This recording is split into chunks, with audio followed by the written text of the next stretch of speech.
నలుగురి కోసం ఒక్కడ చేస్తాడు ప్రతిరణం ఎవ్వడికి లొంగని.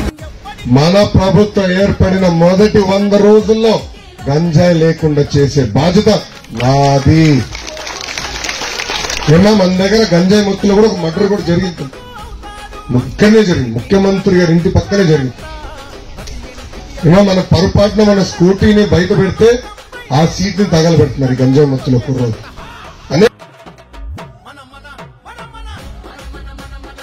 జగన్ గారు గెలిచి ఒక్క మంచి పని చేయలే.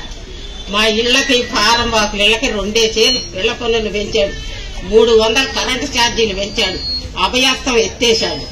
ఆ పింఛన్ డబ్బులతో మేమేం తిని బతకాలి ముసలాళ్ళం ఎలా